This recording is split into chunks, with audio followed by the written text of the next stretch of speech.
Omaha's most listened to sports radio. 97.5 and 1240 KFH. This is Sports Daily with Jacob Albrecht and Tommy Kester.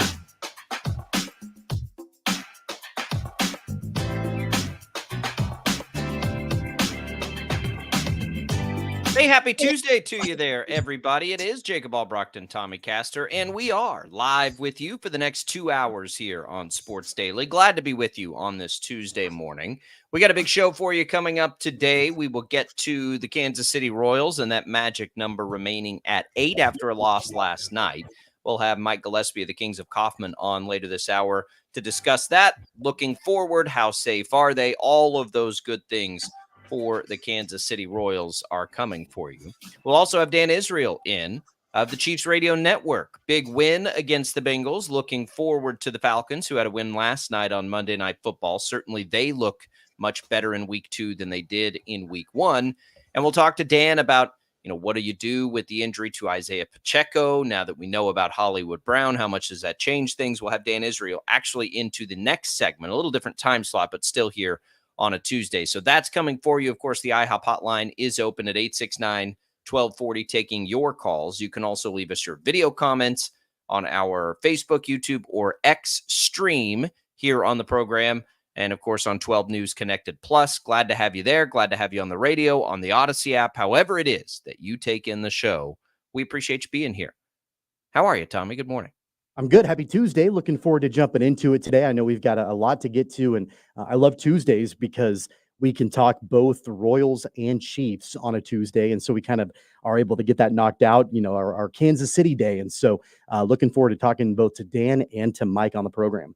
Yeah, it'll be good, and we may get into some more KU and K-State here as we've got reactions and things from the coaches coming in. So that's all on the table for you.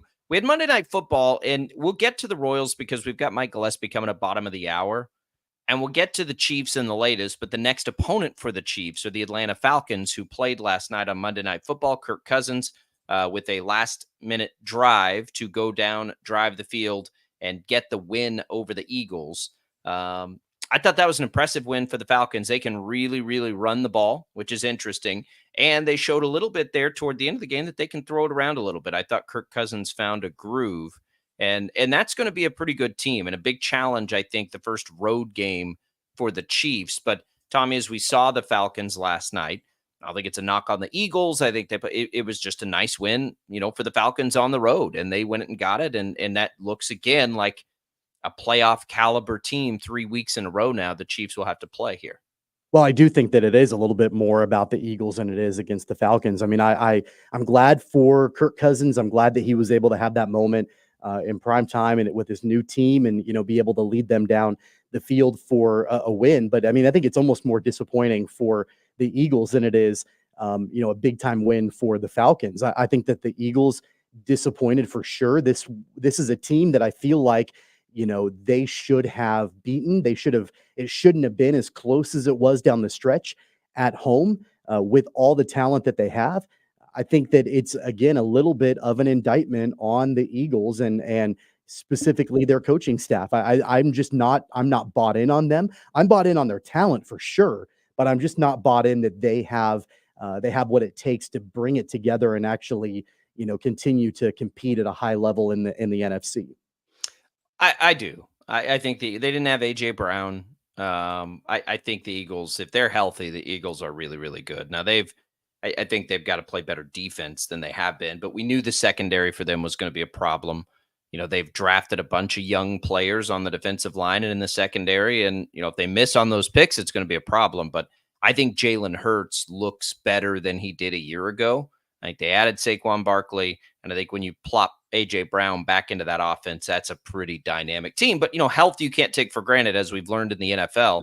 As we get in the NFL, this bloodbath yesterday, Cooper Kupp is out, of course, Pacheco with the Chiefs. You can't even keep up with how many players are out and missing significant time now. Is out. He's going to be out for a minute. It's everybody. I mean, it's everybody. Deebo Samuel will now miss games. It will be a battle of attrition.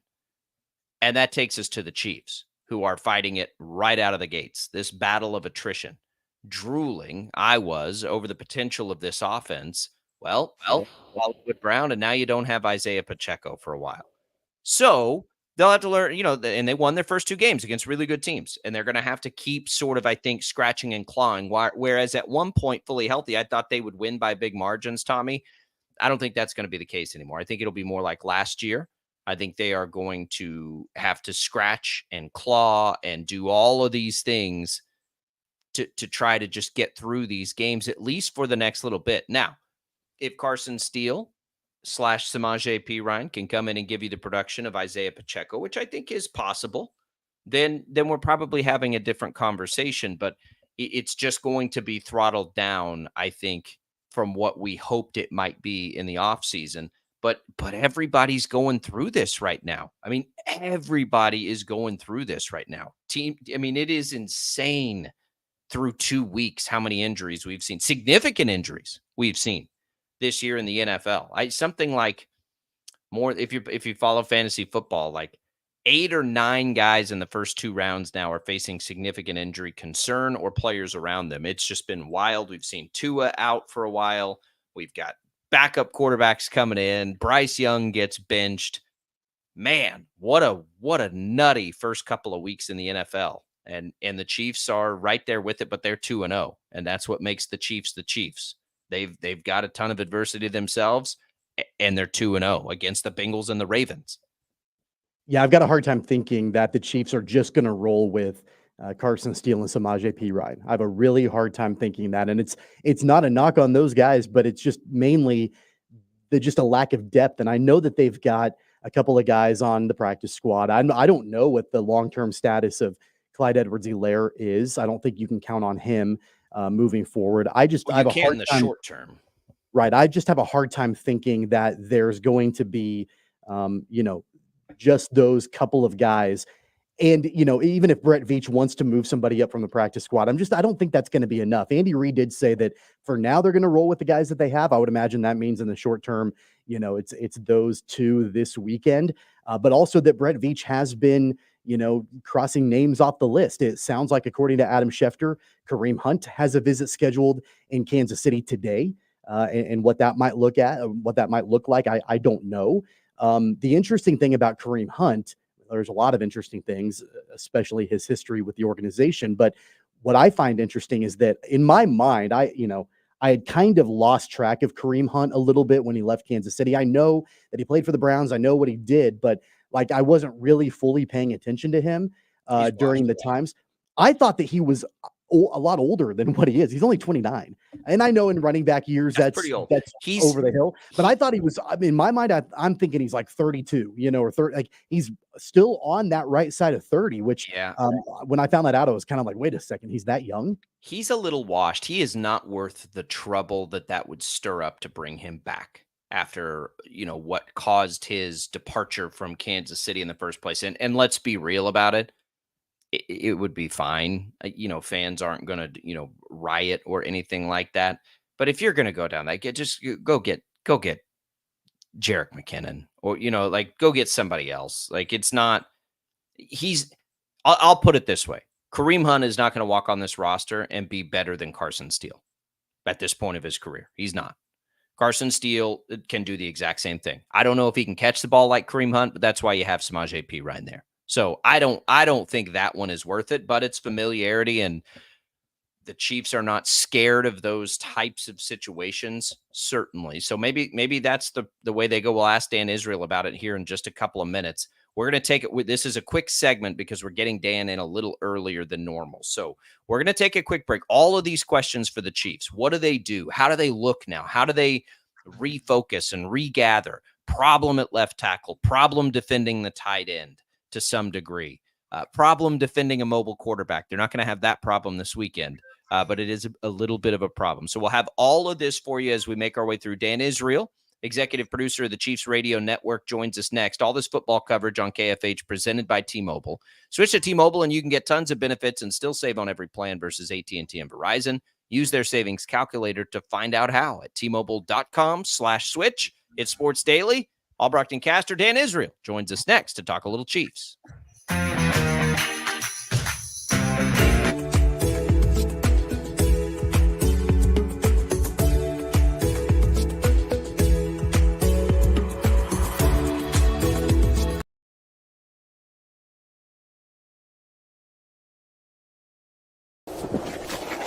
Calling Huck's Power Washing is like getting to the top of Mount Everest with only a bag of beef jerky and a soda.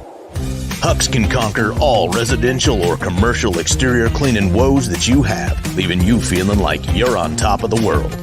House washing, window cleaning, driveway washing, to even graffiti removal. Coming this fall, we'll offer professional holiday lights installation. We love muck and gunk. You don't. Let Huck's handle it. Call for a quote today. Right. Start your day with 12 News this morning. Get ready with Jake's accurate hour-by-hour forecast, so you'll know if you need a jacket when you walk out the door or an umbrella by lunch. Start your day knowing what happened overnight and what's happening now. Live, breaking news all morning long. And plan the best route to work and school with traffic from across Kansas. Start your day right. Start your day with 12 News this morning on KWCH and KSEW. Hey, Wichita, Jim Rome here, celebrating over 25 years as the #1 midday sports talk show on Wichita Radio. Find out why. Tune into The Jungle, weekdays 11 until 2 on 97.5 and 1240 KFH. Sometimes people tell us, I don't get it, it's just tea. But let me tell you, we are so much more than just tea. With more than 25 flavors, the possibilities are endless. Come on in and try them all for free to find your favorite or get us on the go for your busy lifestyle. And don't miss happy hour every day for half-price cups of tea. So the next time someone tells you it's just tea, tell them to come by and find out why we say, drink tea, be happy. Clouds are not just the canvas of our imagination. They tell a story. Clouds affect the events of your day. Sometimes they growl, sometimes they inspire, but they're always the messengers of nature's mood written in the sky. Storm Team 12 understands the language of clouds. We're dedicated to decoding their message so you know what to expect. Behind every cloud, there is a story waiting to be told. Trust Ross Jansen and Storm Team 12, alerting you first to the impact on your life. When you need help, remember, you're not alone. We are here. We are neighbors. We are together. We are Kansas.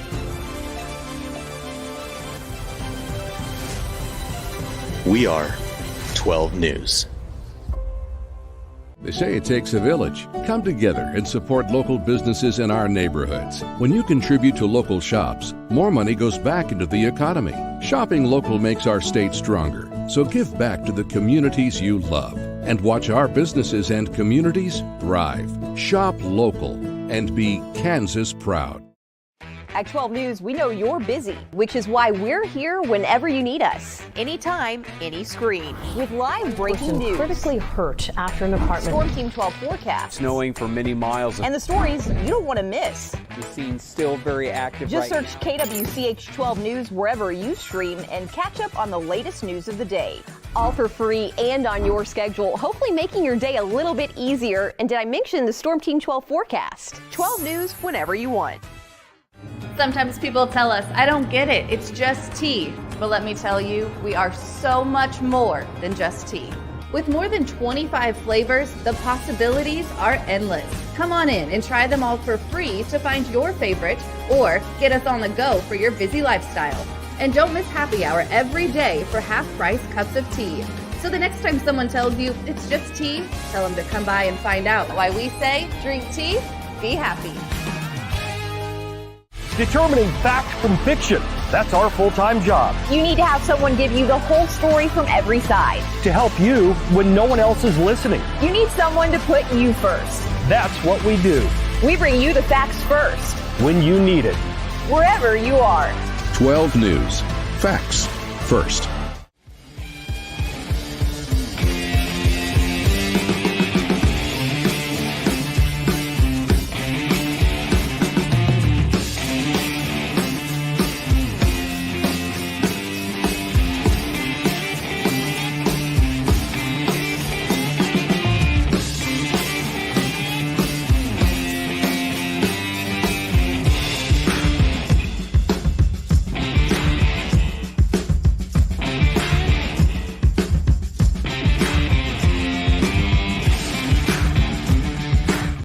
Joining Sports Daily Live, executive producer of the Chiefs Radio Network, Dan Israel.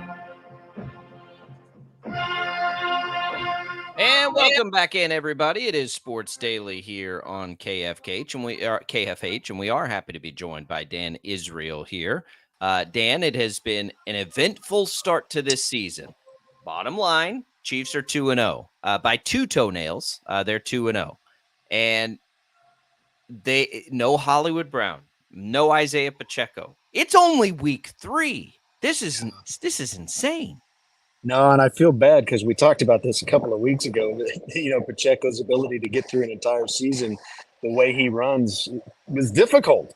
I did not expect that it would happen in the month of September, but and it's a shame. This is a significant enough injury.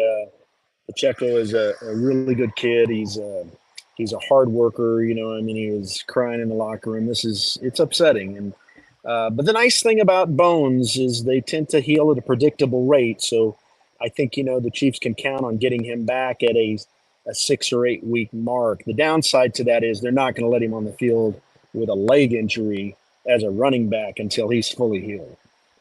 What do you think they do in the interim, Dan? I know Andy Reid talked yesterday about how, they're going to roll at least in the short term with the guys that they have. But also that, Brett Veach is probably making phone calls, and Adam Schefter reported that Kareem Hunt will be making a visit to Kansas City today. Do you think that, regardless of whether we're talking 6 or 8 weeks or whatever that timeline looks like, that the Chiefs will bring somebody else in to be in that running back room? Yeah, I kind of do, Tommy, specifically because of the situation with Clyde Edwards-Helaire. If you can't have 3 guys, you need 2 just to run the game, and that gives you no depth whatsoever. So I think it's fortuitous that they signed Perine. Samaje Perine is going to be, I hope, a valuable part of Pacheco's recovery, and that he and Carson Steele, and I think it's amazing that Carson Steele came out of the woodwork to make this team, and really has a running style very similar to Isaiah Pacheco. And so I think it's great. I think what they have is capable of taking over, but I do feel like there's a depth issue there that they need to secure. Yeah, I think it's enough too. It's what if Steele goes down that I worry about now. Exactly. Yeah. And so do you get the sense that they're that confident in Carson Steele? I know he fumbled. It was a really good defensive play as much as it was a mistake, I think. But are they confident enough? I would guess, and you know more about this than I would, that they are, or they wouldn't have kept him on the roster and let everybody else go. That when they did that told me they were confident in his ability to step in if they need exactly this situation. Yeah, I think, they see him fumble and they realize that's a rookie mistake. He's got to learn that when he gets turned sideways like that, how to secure the ball, 3 points of contact, and you carry it high and tight and all that stuff that running backs go through. I think the biggest issue with Carson Steele is going to be the running back's role in pass blocking and in the passing game, because a lot of these plays have that option, right, where we can pass to the back out in the flat. I just don't think they've probably seen enough out of him yet to say that they feel comfortable and confident. But, we've seen on-the-job training before with this kind of situation. In fact, Pacheco was kind of that way, but he came out of the gate so strong. And I think Steele's going to be fine back there. I think it helps to have Samaje Perine. You've got a veteran presence there, and you got somebody you can ask questions without having to go to your coach and give away the ghost that or give away the the bag that you don't know maybe quite what's going on. So I think over the next couple of weeks you'll see some growth and some mistakes, but I think it'll come together very quickly. Well, we know that Hollywood Brown, more than likely is going to miss probably the remainder of the regular season, kind of up in the air about what that timeline will look like, at least getting into potentially the playoffs and beyond.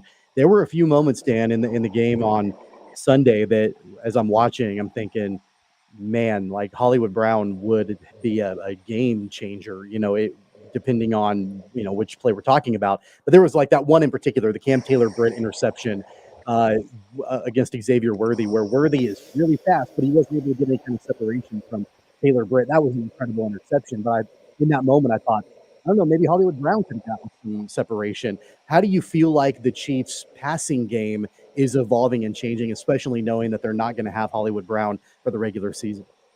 Yeah, I mean, I don't think you can lose a guy with the quality of player and the years of experience that Brown has and not feel it.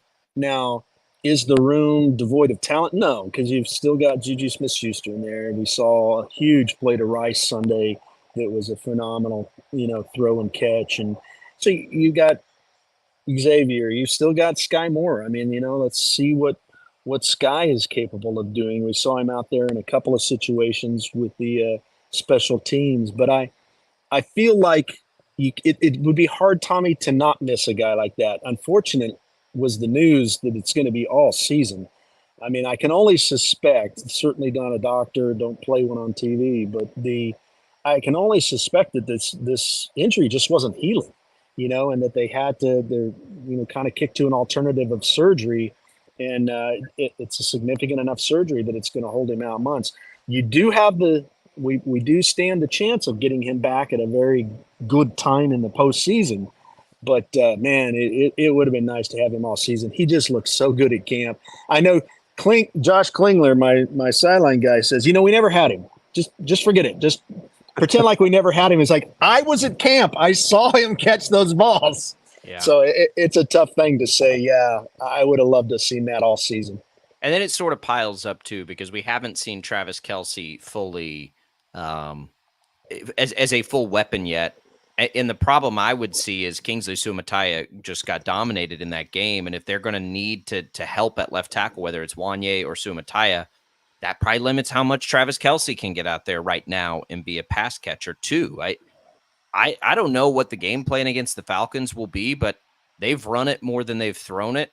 And even without Isaiah Pacheco, I'm not sure how much that changes until they can get Mahomes protected properly. Yeah, I don't know about you guys. What do you guys think about? To some degree, I think part of the game plan the last 2 weeks has been to tell these teams, hey, this isn't all about Travis Kelce anymore. Totally. And so I think that once they loosen up and they stop double and triple teaming Travis Kelce, we'll see him kind of reemerge, because that's what he saw all year last year, was sometimes three guys on him.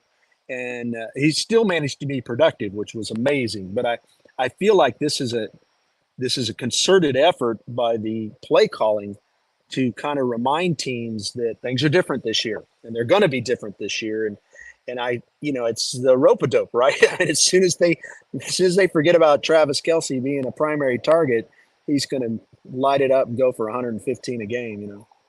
Going back to Kingsley Suamataia, Danny looked like a rookie on Sunday, and 48 hours after the fact, my opinion on it, I think, has changed a little bit. I was angry kind of in the short term because I felt like it was pretty obvious that, he was getting dominated, and I wanted to see some help. I wanted to, even maybe see him be pulled earlier than what he was.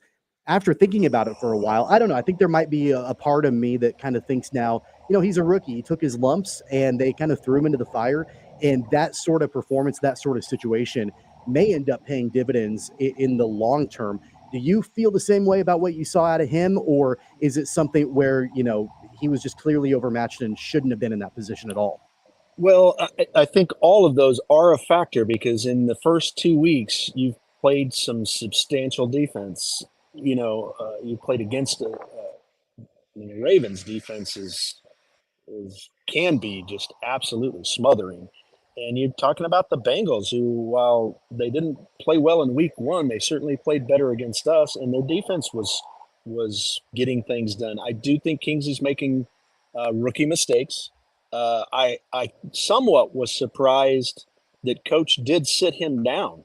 I think they felt he was overwhelmed enough that it was like, all right, let's get him out of the game so he can process this information, not in real time, and he can watch. And but the options there are, it was great to see Wanya Morris catch a pass, but you're talking about guys that the left tackle is just not an easy spot, and it's not an easy spot to fill from a backup standpoint either. So he has to come up to speed quicker.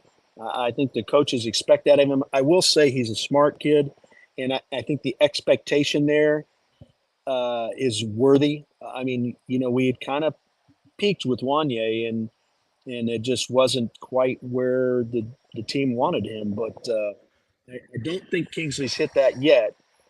But he is struggling to learn, and unfortunately in this league, there's just no relief from that, right? I mean, every week you've got to be on your game, and he's got to be a little faster. He's got to process information better, and there are just times when you have to out physical that guy across from you, no matter who it is. And he's going to play the Max Crosbys, right? These are guys. Yeah, these are guys he's going to have to figure out a way to do battle against, but. I do think it's awful young in his career to indict him yet, but I thought it was substantial that Coach sat him down last week.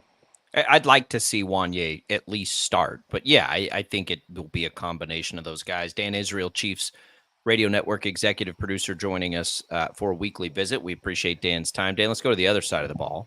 I would like to think it's solvable, but tight end defense is a big problem at the moment. Cincinnati, who Joe Burrow does not throw to tight ends. And Cincinnati acted like that is the basis of their offense. That game plan was effective for them, and they're going to play some really good tight ends over the course of a season. But I don't even know that it matters that they play a good tight end because Cincinnati doesn't really have a good tight end anyway. Mm-hmm. How solvable is that? It feels like that would be something that you could solve throughout the course of a season, but maybe not. I don't know. Well, I do think they'll solve it. I think it's a matter of striking the balance. I think they're trying to protect that secondary in their concerns of the absence of Snead. And so what gets, I guess, overlooked is that intermediate route, which almost all tight end routes start out as intermediate routes, right? Now, how they get 40 yards downfield without coverage, that's not right. And that can't happen. They've got to figure out a way to not let that happen. But I think that is a growth issue with the Chiefs defense right now in a way that they'll figure this out in the month of September. That's the beauty of Spagnuolo, is he's such an active coach, and things are going to get easier here a little bit for them. And so maybe they can grow. I thought Nick Bolton had a much better game. I still think the absence of Willie Gay here is significant. It's not just the loss of Snead, but Bolton had a much better game this week, I thought. And so we'll see if those guys can kind of continue to gel. The fact that they didn't get to play together a lot at camp and in preseason, I think, was a factor. And we've seen that on the opponent's side too, where the offense for the offensive line for the Ravens just was completely out of sorts, penalty after penalty, and it was due to the lack of play. So I'm hoping, Jacob, that just playing together is going to improve that. But I do think Spagnuolo will be active in trying to figure out a way to shut that down, because you can't leave an opening like that. Teams will take advantage. I'm glad that you mentioned Nick Bolton, because I agree with you. I think he had a much better game on Sunday. It looked like he had his motor back to an extent. And then really, I thought Trent McDuffie played a phenomenal game as well. It's really – we know the background with Jamar Chase. We know that Chase likes to talk. We know all the different things surrounding him when he plays Kansas City. I thought McDuffie did really a phenomenal job, just sort of locking in and kind of taking Chase away to an extent. To me, after watching kind of what happened in the secondary against the Ravens, it was encouraging to see not only Trent McDuffie step up, but then also I thought Shamari Connor had a phenomenal game as well. So at least, as we're trying to, I know there's been a lot of not ideal things happen in the last 48 hours for the Chiefs, but looking silver lining, looking positively, I'm encouraged by, what I saw from the secondary overall. Yeah, Shamari, I thought, had a great game and really played well, had the scoop and score. I think anytime you get a receiver the stature of Jamar, the one thing that when he melted down, that comes from frustration.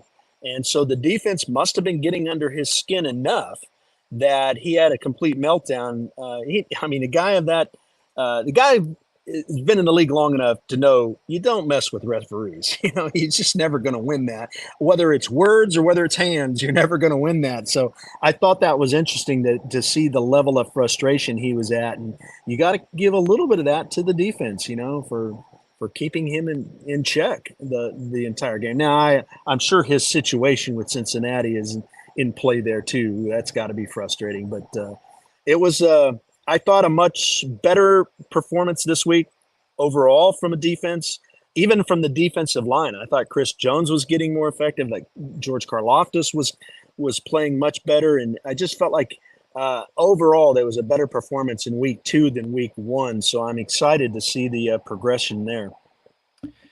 One more for you, Dan. We talked about that tight end defense. Kyle Pitts is there. Kirk Cousins seems to be loosening up. Bijan Robinson is there, a talented back. What did you see from the Falcons last night as it pertains to the Chiefs? That on the road feels like it's going to be a pretty tough matchup on both sides of the ball, quite frankly.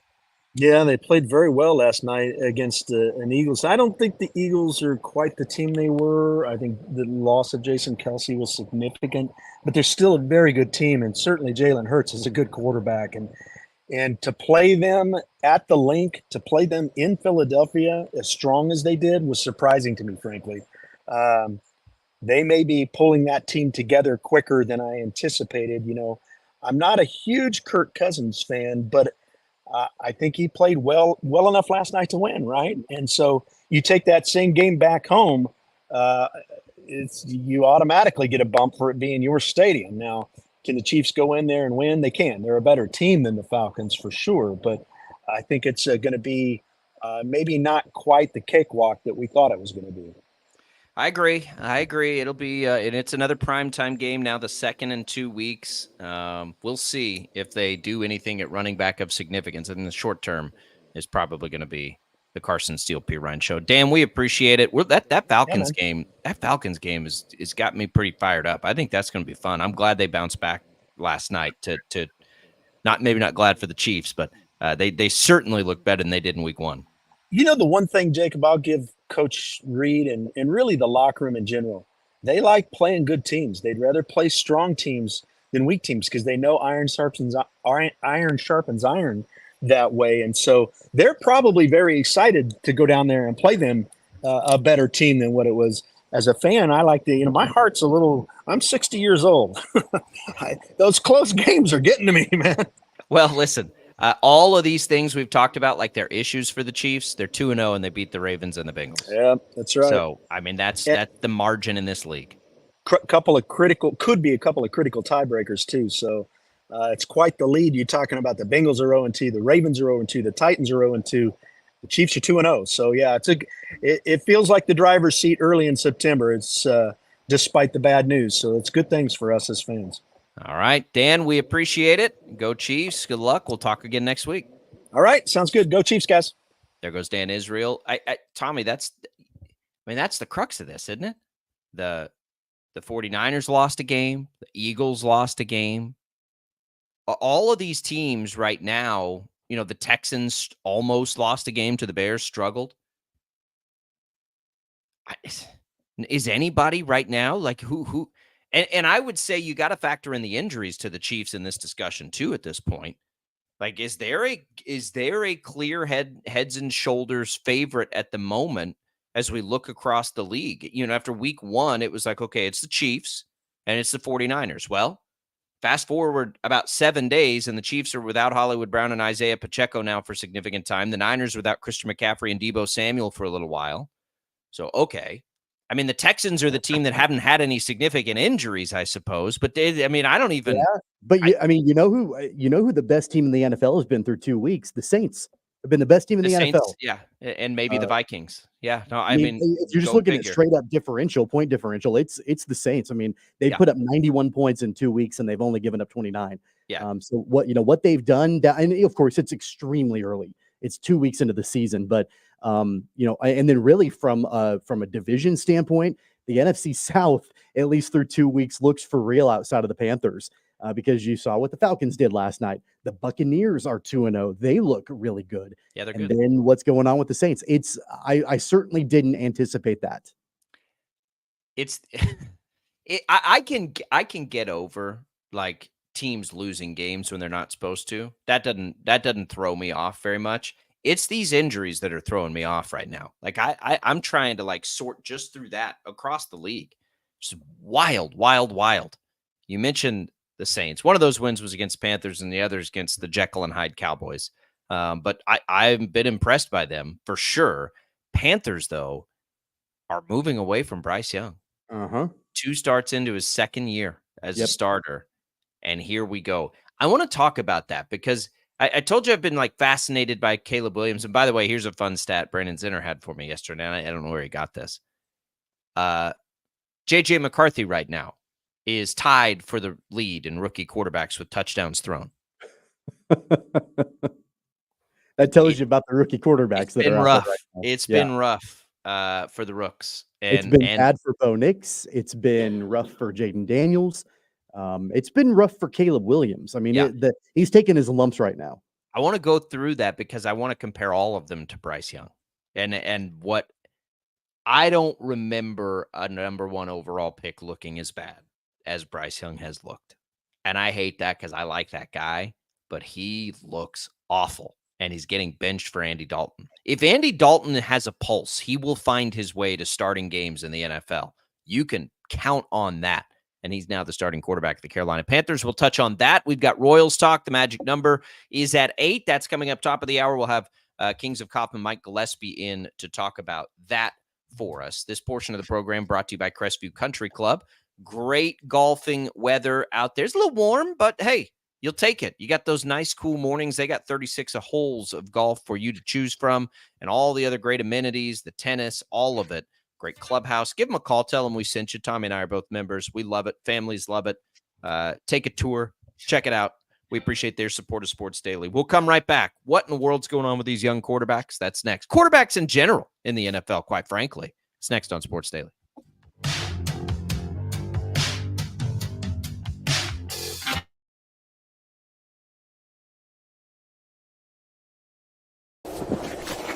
Colin Huck's power washing is like getting to the top of Mount Everest with only a bag of beef jerky and a soda. Huck's can conquer all residential or commercial exterior cleaning woes that you have, leaving you feeling like you're on top of the world. House washing, window cleaning, driveway washing, to even graffiti removal. Coming this fall, we'll offer professional holiday lights installation. We love muck and gunk. You don't. Let Huck's handle it. Call for a quote today. Right. Start your day with 12 News this morning. Get ready with Jake's accurate hour-by-hour forecast, so you'll know if you need a jacket when you walk out the door or an umbrella by lunch. Start your day knowing what happened overnight and what's happening now. Live, breaking news all morning long. And plan the best route to work and school with traffic from across Kansas. Start your day right. Start your day with 12 News this morning on KWCH and KSEW. Hey, Wichita, Jim Rome here, celebrating over 25 years as the #1 midday sports talk show on Wichita Radio. Find out why. Tune into The Jungle, weekdays 11 until 2 on 97.5 and 1240 KFH. Sometimes people tell us, I don't get it, it's just tea. But let me tell you, we are so much more than just tea. With more than 25 flavors, the possibilities are endless. Come on in and try them all for free to find your favorite or get us on the go for your busy lifestyle. And don't miss happy hour every day for half-price cups of tea. So the next time someone tells you it's just tea, tell them to come by and find out why we say drink tea, be happy. Clouds are not just the canvas of our imagination. They tell a story. Clouds affect the events of your day.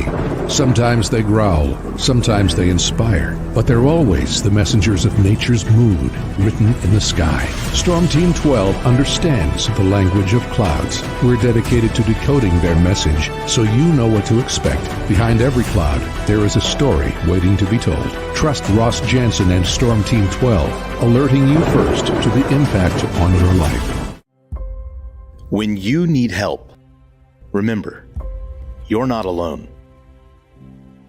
We are here. We are neighbors. We are together. We are Kansas.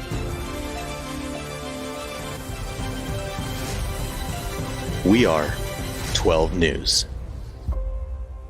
They say it takes a village. Come together and support local businesses in our neighborhoods. When you contribute to local shops, more money goes back into the economy. Shopping local makes our state stronger. So give back to the communities you love and watch our businesses and communities thrive. Shop local and be Kansas proud.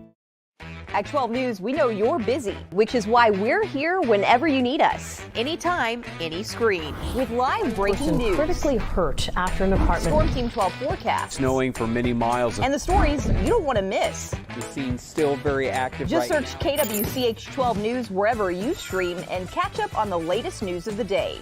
All for free and on your schedule, hopefully making your day a little bit easier. And did I mention the Storm Team 12 forecast? 12 News whenever you want. Sometimes people tell us, I don't get it, it's just tea. But let me tell you, we are so much more than just tea. With more than 25 flavors, the possibilities are endless. Come on in and try them all for free to find your favorite or get us on the go for your busy lifestyle. And don't miss happy hour every day for half-price cups of tea. So the next time someone tells you it's just tea, tell them to come by and find out why we say, drink tea, be happy. Determining fact from fiction. That's our full-time job. You need to have someone give you the whole story from every side. To help you when no one else is listening. You need someone to put you first. That's what we do. We bring you the facts first. When you need it. Wherever you are. 12 News. Facts first.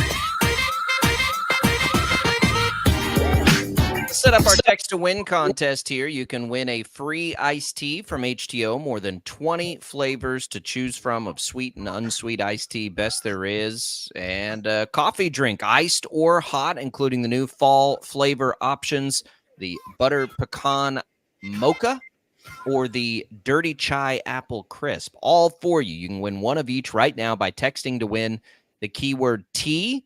Your number is 20357. Just text the keyword T to that number, TEA, and you can win one of each. These are good for all three of the Wichita Metro locations. Good luck, everybody. All right. So we're talking about young quarterbacks here as we transition, as we saw in prime time, Caleb Williams and CJ Stroud. CJ Stroud sort of became that next one, right? We saw Mahomes, and then we saw Herbert, and we saw Burrow, and all these young quarterbacks succeeding for a while. And then we see CJ Stroud, and it's like, okay, he's the next guy, and I think he is. And then everybody else has really struggled. Caleb Williams, I don't know how much I am fascinated by him as a prospect, because I really liked him as a prospect, I don't think he's looked particularly bad. I think his offensive line is atrocious. If you watch that game against the Texans, I mean, it was laughable how much fire he was under. But I think he looked like his body language, everything to me for him looks okay. And then you look on the other side with Bryce Young, last year's number 1 overall pick. And Tommy, I'm not sure that I've ever seen a quarterback look more lost back there. And he's been benched now for Andy Dalton. Yeah, I've seen, comparisons on social media between the two, and I think it's unfair to Caleb Williams because we're talking about 2 games as opposed to Bryce Young is in his 2nd season now. I don't think Bryce Young's ever looked as comfortable as Caleb Williams, even in his struggles, has looked through his first 2 games. Well, and don't get me wrong, I'm not a massive Caleb Williams fan. I remember, I was the guy that said that the Bears should hang with Justin Fields and not make that trade. So I don't ultimately believe that Caleb Williams is going to be this superstar in the NFL. But I do think that he absolutely has looked better through 2 games than Bryce Young has looked in a year and 2 games. There's no doubt about that. As far as, other rookie quarterbacks, it's difficult because there are a couple of other ones. You mentioned CJ Stroud. I've always been big on Anthony Richardson.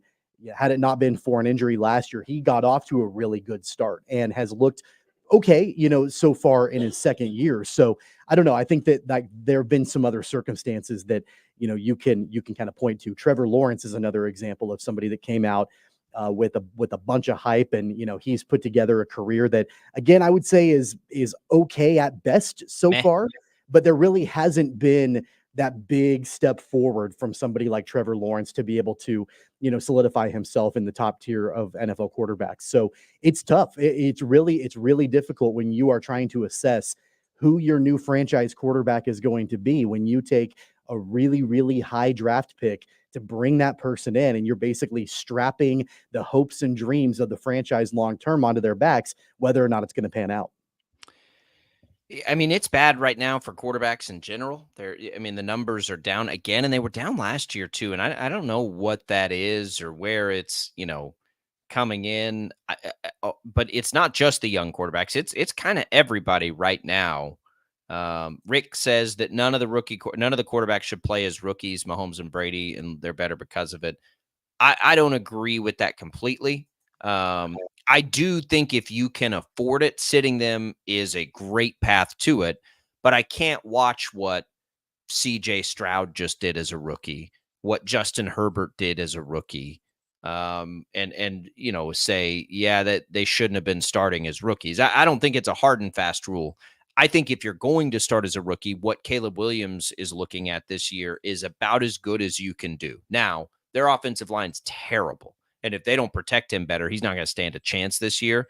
I don't know that it's going to get any better, but that was rough to watch. I mean, he was absolutely under fire on Sunday night. So hopefully that gets better for his sake. Bo Nix, he doesn't have a lot to work with. He's the other one everyone keeps looking at this year. And Jaden Daniels, I think Jaden Daniels is kind of right where I thought he'd be. Like, he's going to make some plays, but it's going to take him time to develop as an NFL passer. I think really out of the 4 that are, on active rosters right this second, I guess Michael Penix Jr. is technically on an active roster, but I don't count him.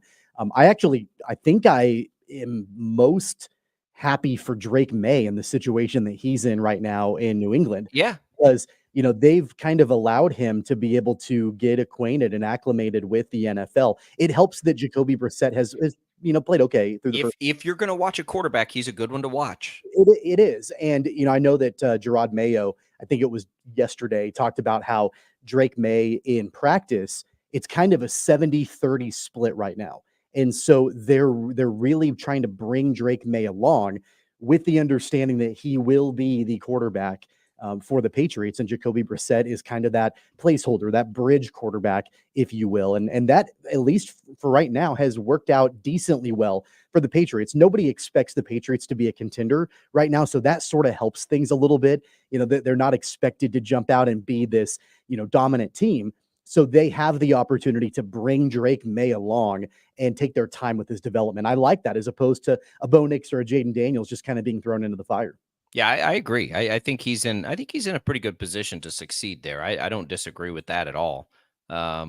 It's a strange time in the league, in this league where quarterbacks mean everything, that they have struggled as much as they have. And I don't know what to make of that. And, I do think the good thing is we know why Mahomes has had issues. We just went over it with Dan Israel for a long time. Joe Burrow looked better, right, this past week, certainly. I think they're coming around, but these injuries aren't going to help. We're not going to see Matt Stafford look very good, right, with all the injuries. He's all of the quarterbacks, when you look around, I do think Jalen Hurts looked better last night. I think he looked significantly better than he looked last year. Kirk Cousins, I was worried after the first week. I was worried about after the first half last night. He found a groove a little bit. They've got a lot of weapons in Atlanta. Atlanta's a pretty good team. The way their defense is played, that's a pretty good team. He looks like he's going to be good. I just want these quarterbacks to be awesome, though. Jared Goff hasn't been particularly good yet this year. There's a better league when the quarterbacks are good, and the young guys right now just whatever defenses are doing that's making it tough on the older guys, it's making it really tough on the I think younger that guys. also, you got to give credit where credit is due. And again, I know it's only 2 weeks, and this relates directly to us talking about kind of the best teams in the NFL through 2 weeks. Derek Carr and Baker Mayfield are a couple Look of great. quarterbacks Yep. that Yep. nobody would have thought going into the year that they would be top 10 quarterbacks. They're right now they're pretty close to that. And Geno it's Smith not in is them. the other one. Geno Smith's has the other looked vet good that's through looked 2 really weeks. good. The Yep. Seahawks have been relatively quiet. They're probably the quietest 2-0 team in the NFL. They're going to be a fun team to bet for a while, I would suspect. They didn't even have Kenneth Walker in that game, by the way. One common thread for those quarterbacks you just mentioned, their players are all healthy. I mean, they got all their weapons. I mean, it could be as simple as that too. A lot of these quarterbacks that have Joe Burrow hadn't had T. Higgins, Patrick Mahomes doesn't have Hollywood Brown, like all of these, big time, big name quarterbacks. Jalen Hurts last night didn't have AJ Brown. Brock Purdy won't have Deebo Samuel. So we'll see. It's been an interesting start to the NFL season. Maybe next week will be a little chalkier when we go to bet it. We'll have PJ Glasser on later this week to talk through the strangeness from a betting perspective. The underdogs demolished this week, including the Falcons last night. We'll come back. We're going to talk a little baseball. We're going to talk a little Kansas City Royals with you. Mike Gillespie joins us from Kings at Kauffman. The magic number remains at 8 as they drop one to the Tigers. So we'll keep our eye on that. We appreciate Prairie Fry Coffee for fueling us up here every morning at KFH and around the Odyssey family. We're going to come back. We're going to talk a little baseball when we return on Sports Daily.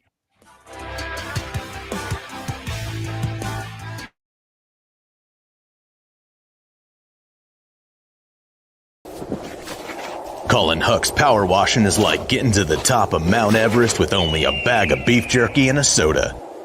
Huck's can conquer all residential or commercial exterior cleaning woes that you have, leaving you feeling like you're on top of the world. House washing, window cleaning, driveway washing, to even graffiti removal. Coming this fall, we'll offer professional holiday lights installation. We love muck and gunk. You don't. Let Huck's handle it. Call for a quote today. Right. Start your day with 12 News this morning. Get ready with Jake's accurate hour-by-hour forecast, so you'll know if you need a jacket when you walk out the door or an umbrella by lunch. Start your day knowing what happened overnight and what's happening now. Live, breaking news all morning long. And plan the best route to work and school with traffic from across Kansas.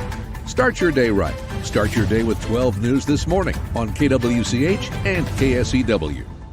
Hey, Wichita, Jim Rome here, celebrating over 25 years as the #1 midday sports talk show on Wichita Radio. Find out why. Tune into The Jungle, weekdays 11 until 2 on 97.5 and 1240 KFH.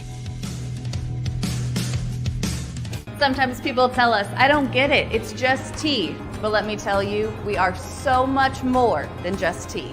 With more than 25 flavors, the possibilities are endless. Come on in and try them all for free to find your favorite or get us on the go for your busy lifestyle. And don't miss happy hour every day for half-price cups of tea. So the next time someone tells you it's just tea, tell them to come by and find out why we say drink tea, be happy. Clouds are not just the canvas of our imagination. They tell a story. Clouds affect the events of your day. Sometimes they growl, sometimes they inspire, but they're always the messengers of nature's mood written in the sky. Storm Team 12 understands the language of clouds. We're dedicated to decoding their message so you know what to expect. Behind every cloud, there is a story waiting to be told. Trust Ross Jansen and Storm Team 12, alerting you first to the impact on your life. When you need help, remember, you're not alone. We are here. We are neighbors. We are together.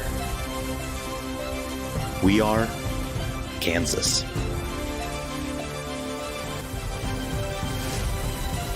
We are 12 News. They say it takes a village. Come together and support local businesses in our neighborhoods. When you contribute to local shops, more money goes back into the economy.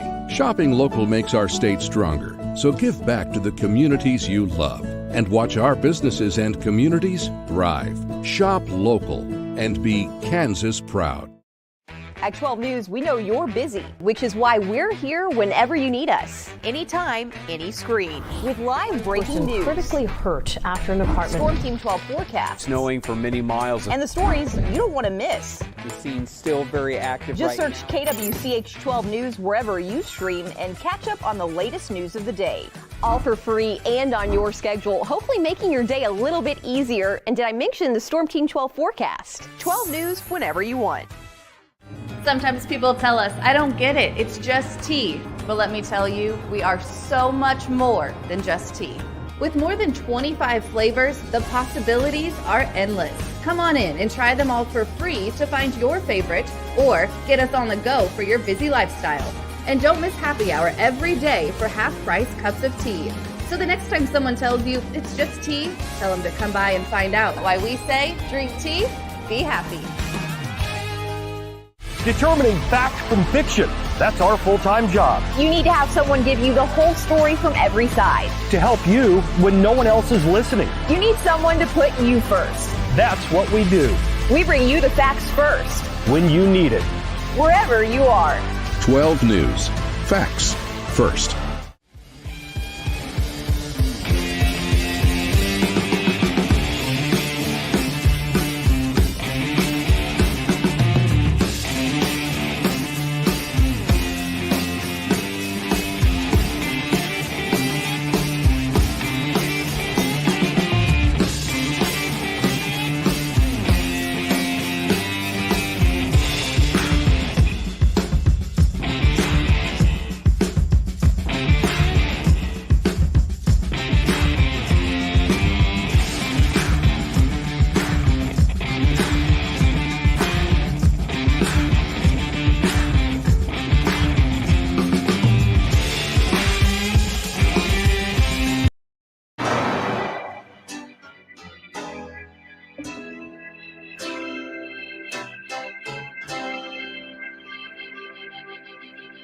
Now, from Wichita's most listened to sports radio, 97.5 and 1240 KFH. This is Sports Daily with Jacob Albrocht and Tommy Kester.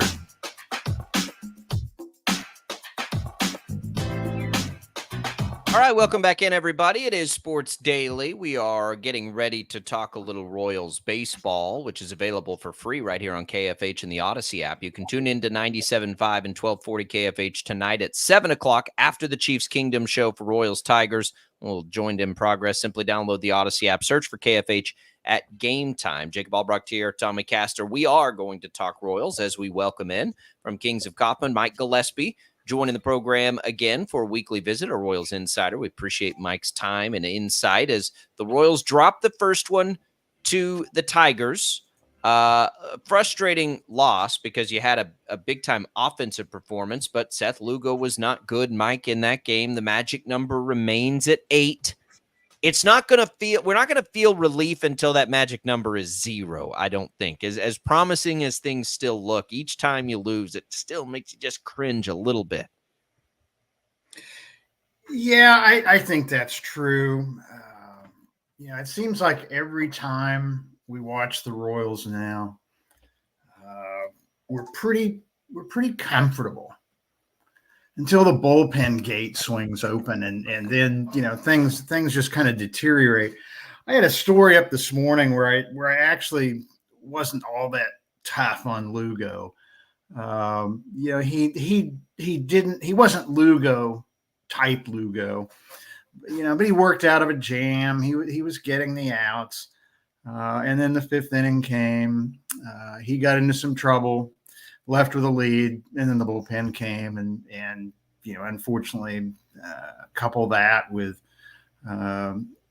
some failure to get some timely hitting in the final innings, and you've got a game where you have to say we didn't gain any ground, but in the grand scheme of things, they're still in good shape.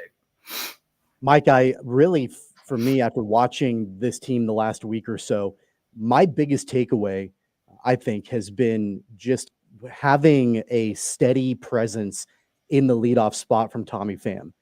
And there have been a handful of games where he has produced for the Royals offensively. I know last night he was 1 for 5, but in a season where there's just been such a revolving door and musical chairs at that leadoff spot, having somebody that you can just pencil in that you know is going to bat leadoff and more often than not produce at a higher clip than all the other guys that have rotated through that spot in the lineup. To me, I think I think it's not being talked about enough. And I think that it's something that can be really important for the Royals as they get into the playoffs. Yeah, I agree completely. He's been a very welcome change, probably more welcome to Matt Quatraro than any of us. And it's nice to see, game after game, the same guy leading off, doing good things. He's not setting the world on fire, but you get the idea when he comes to the plate that the chances are really good that he's going to make something happen, and it'll be a good thing that happens. Yeah, and we all kind of wanted him in the first place anyway. I think that's been. What do you think? I mean, Mike, the Royals, JJ Piccolo's on a heater. I think the offseason that they had, which is as good as you get, especially for a small market team, to bring in the pitchers and the players they did. The trade deadline moves that they were able to make despite a lacking farm system. And then when the injury bug strikes late, a couple of creative moves to bring in more play. Like he has navigated this thing as well as you could ever hope. When we think from the end of last season to now, how many different things he and the front office have had to do to reconstruct this thing. It's been pretty impressive. Yeah, and I think at the end of the season, no matter what happens, that's going to be one of the things we all look back on and say, wow, what a nice change. Dayton Moore had his moments, but Dayton Moore was also too inclined to stick with what he had. He was extremely loyal to players, didn't want to make a lot of moves, but Piccolo, even though, he studied at Moore's right hand for so many years, Piccolo's his own guy. And I think also you have to give some credit in all of this to John Sherman, because, at the end of the day, we all have our bosses, including Piccolo. And it's pretty clear that John Sherman has said to him, go out and do what you need to do. Now, if you need to spend an incredible amount of money, let me know and we'll talk about it. But other than that, do what you need to do. So I think give Sherman some credit too. It's kind of a broken record, Mike. Every time we've had you on, there's a conversation about the bullpen, and rightfully so, because it's just been an issue. It's been a struggle for a while. And now really the injury bug has flared up again. Chris Stratton is on the IL. James MacArthur left the game last night with elbow tightness. Actually, when he left the game last night, the first person I thought about was you, Mike, just because of our conversations about MacArthur. But even despite the struggles that we've seen from both Stratton and MacArthur, losing two bullpen arms that have been a part of your bullpen the entire season is a knock, to the Royals bullpen for sure. I know they recalled Zerpa, back to rejoin the bullpen, but where do you assess just the overall depth of this Kansas City bullpen right now? Well, there isn't a lot of depth. And, I wasn't surprised last night with the Twitter and other social media reaction to MacArthur's injury. All these people saying that that's a good thing that's happened to the Royals. Well, really it isn't, because if he goes on the IL, that's going to be a problem, because there's two sources that Piccolo has right now. One is the waiver wire, and who knows? That's a crapshoot to see if there's anybody even on the waiver wire. The second source is Omaha. And, 11 games left, fighting for a playoff spot. Sisk is pretty good down there. People keep talking about Jonathan Bolin. I'm not sold on Bolin. I never have been. But, to pull Sisk out of Omaha right now and bring him up and throw him out there and say, get it done, that's a tough ask. But as I wrote this morning, that may be where they have to go. They may have to dip into that Omaha bullpen. Mike Gillespie joining us, Kings of Kaufman, at Kings of Kaufman on X, kingsofkaufman.com. Tracking the magic number right now for everybody. It's at 8. MacArthur may struggle, but if you needed a strikeout right now, Mike, if you were in a situation where it was strikeout or bust, I do still think he's pretty close to the top there in that regard. For that one thing, his stuff is still as good probably as anybody that's not named Ursig or Bubic at this point. I'm with you guys. I think that could be significant. Yeah, no doubt about it. And I think that people also actually kind of forget about Bubic because, he's in such a new role. He's not entirely established yet, but he's done well. And, the sleeper in that group, as far as someone that they may have to rely on even more is Daniel Lynch. He's getting it done. Yeah, but for sure. And I think that when you look at the number of bullpen pitchers that are, currently on the IL, I mean, obviously we just mentioned Stratton and then you've got Hunter Harvey, who continues on the IL. Will Smith is on the IL. Michael Lorenzen continues on the IL. So to your point, yeah, you're clearly dealing with depth issues just with the pitching staff in general. Do you anticipate, and I don't exactly know the status of each one of those players that are currently on the IL, are any of them, do you think, just completely done? Like we won't see them again, even in the playoffs? Or are most of those guys who are currently on the IL from a pitching perspective, do you think the Royals will have at least available when the playoffs come? From everything I've seen, they're really not talking at all. You hear nothing about Will Smith, except, he's on the injured list. Almost the same with Hunter Harvey. I'd be surprised if we see them back. Lorenzen looked like he wasn't going to be gone for long. Now the Royals are saying, as of last night, that he had a short session yesterday just playing catch, and they're going to wait another 2 or 3 days to see how he feels. That takes you to the end of the week. Yeah.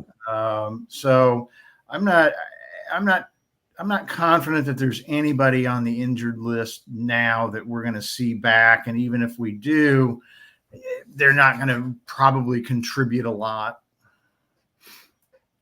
I was just going to ask you about Pasquantino, and I think that answers that question. So I want to ask you about Bobby Witt Jr. instead. Since the calendar turned to September, Bobby Witt Jr. has a hit in all but, I believe, 3 games that he's played in.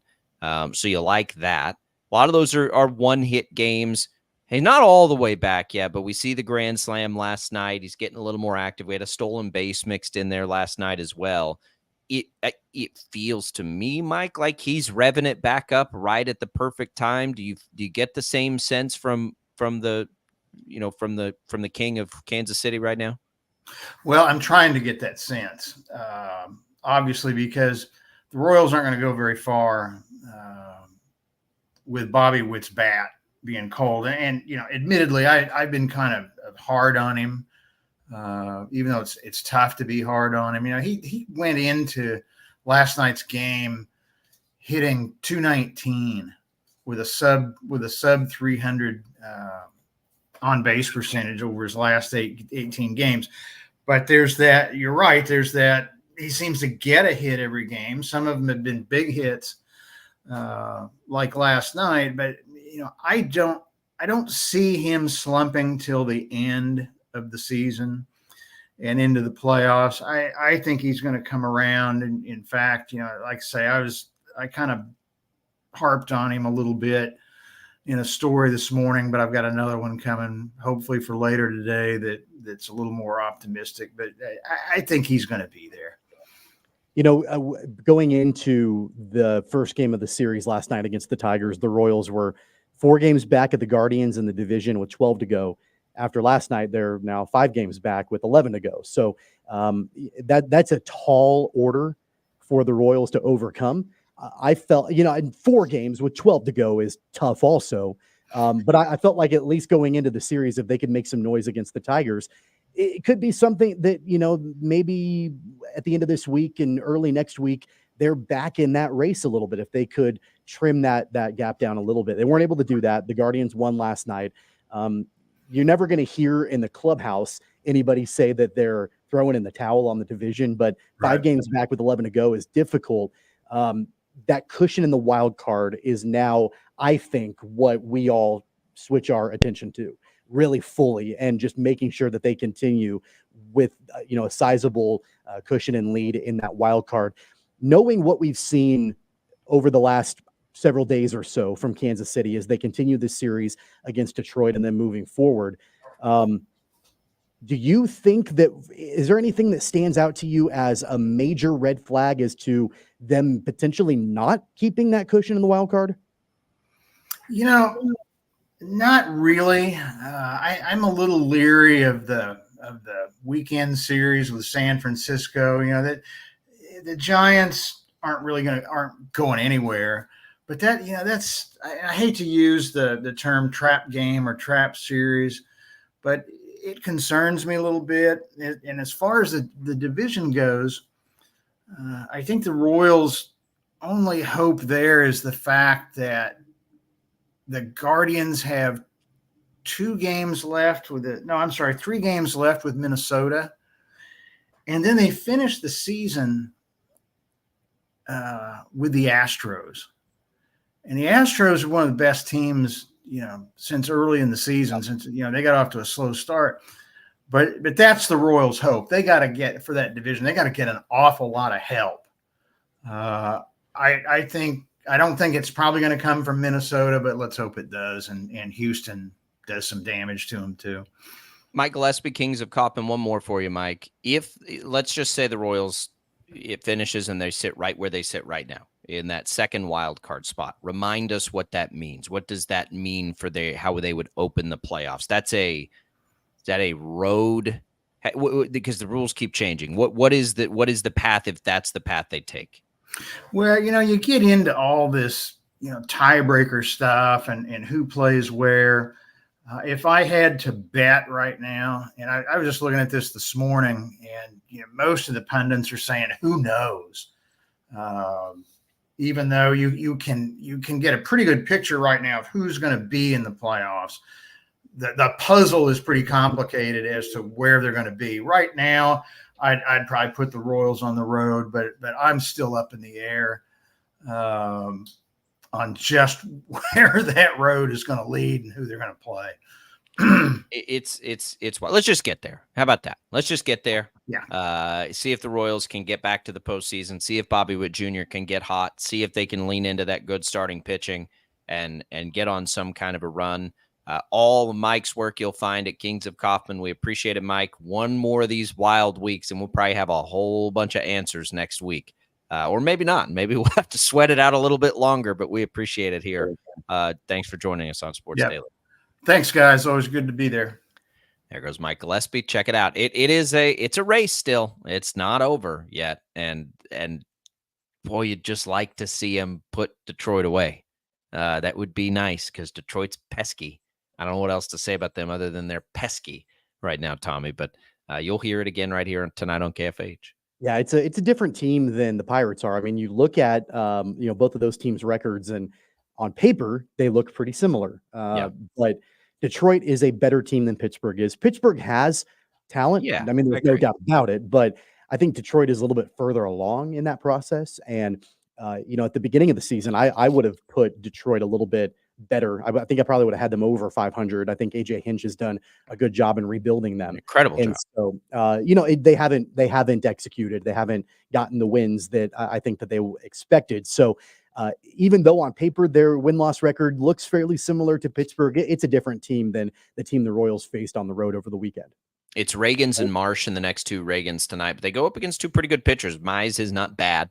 His numbers aren't incredible this year, but he's a pretty good pitcher. And then Skubal, who might win the Cy Young, is who they get in the finale on Wednesday. So be an interesting series. Skubal's looming, adds a little emphasis to tonight's game because then you potentially face a sweep and Skubal on the mound, and that would be something the Royals certainly don't want to see. So that game tonight, you'll hear it again right after the Chiefs Kingdom show on KFH. We'll step away. We'll catch our breath. It's been nonstop here out of the gates. That IHOP hotline is back open for you. at 869-1230. That's available. We've got talk for K-State and KU as both coaches talk yesterday. Anything there we're taking away as they open up Big 12 play this week? That's where we'll go next on Sports Daily. Don't go away.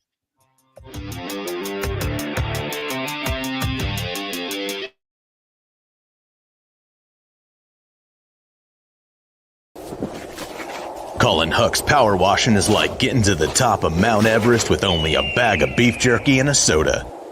Huck's can conquer all residential or commercial exterior cleaning woes that you have, leaving you feeling like you're on top of the world.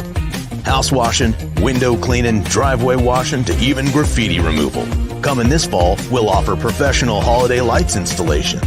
We love muck and gunk. You don't. Let Huck's handle it. Call for a quote today. Right. Start your day with 12 News this morning. Get ready with Jake's accurate hour-by-hour forecast, so you'll know if you need a jacket when you walk out the door or an umbrella by lunch. Start your day knowing what happened overnight and what's happening now. Live, breaking news all morning long. And plan the best route to work and school with traffic from across Kansas. Start your day right. Start your day with 12 News this morning on KWCH and KSEW. Hey, Wichita, Jim Rome here, celebrating over 25 years as the #1 midday sports talk show on Wichita Radio. Find out why. Tune into The Jungle, weekdays 11 until 2 on 97.5 and 1240 KFH. Sometimes people tell us, I don't get it, it's just tea. But let me tell you, we are so much more than just tea. With more than 25 flavors, the possibilities are endless. Come on in and try them all for free to find your favorite or get us on the go for your busy lifestyle. And don't miss happy hour every day for half-price cups of tea. So the next time someone tells you it's just tea, tell them to come by and find out why we say drink tea, be happy. Clouds are not just the canvas of our imagination. They tell a story. Clouds affect the events of your day. Sometimes they growl, sometimes they inspire, but they're always the messengers of nature's mood written in the sky. Storm Team 12 understands the language of clouds. We're dedicated to decoding their message so you know what to expect. Behind every cloud, there is a story waiting to be told. Trust Ross Jansen and Storm Team 12, alerting you first to the impact on your life. When you need help, remember, you're not alone. We are here. We are neighbors. We are together. We are Kansas.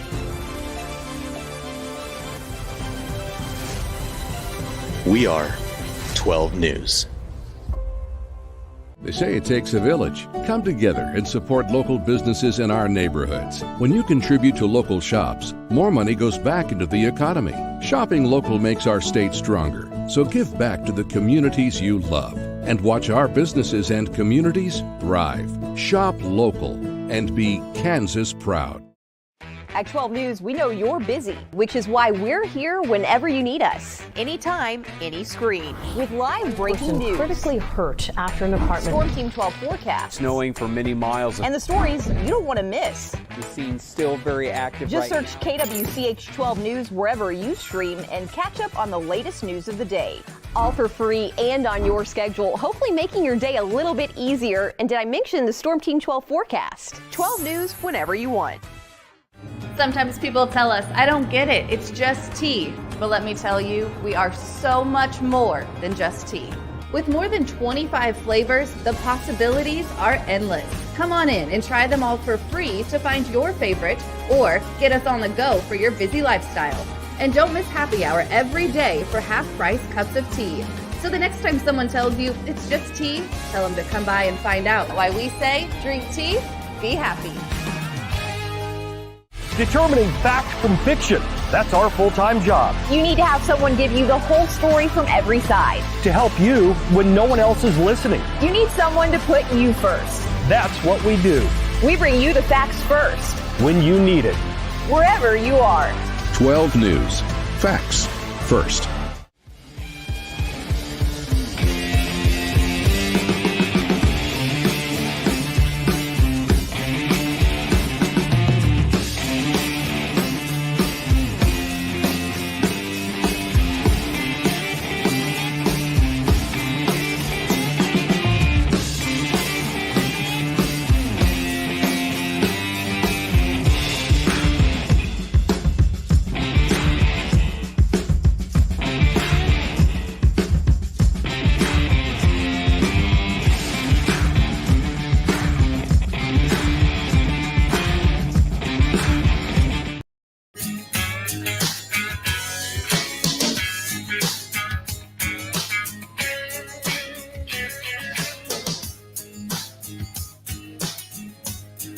All right, welcome back in, everybody. It is Sports Daily here on KFH. Jacob Albrock, Tommy Castor with you, catching our breath. Our thanks to Mike Gillespie for joining us to talk a little Royals baseball from Kings of Kaufman.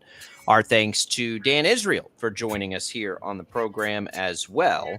All kinds of fun stuff for you to go back and listen to for free on the Odyssey app. So be sure and do that. If you haven't downloaded that in the past, we put it right out there for you in podcast form. Makes it super easy to take in parts of the show you might miss. We know not everybody's driving around in their car all the time. That's why we love the Odyssey app. That's why we love 12 News Connected too, by the way, to go back and watch the program as well as we make our way through.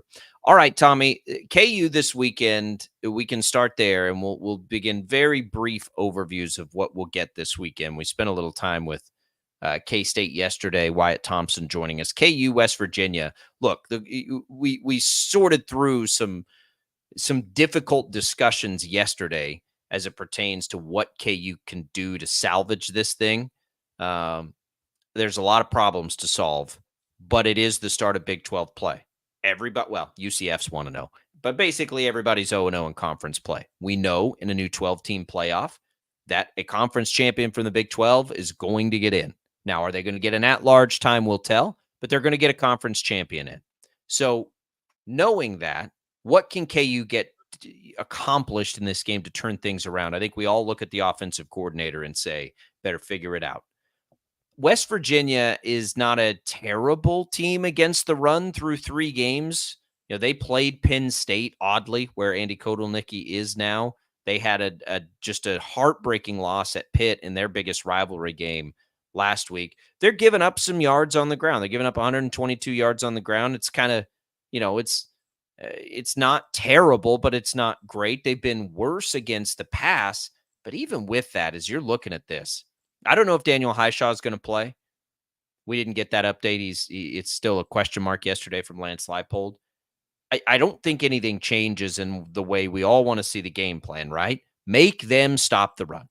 Make them stop the run and take the pressure off of Jalen Daniels as he hopefully gets things sorted out.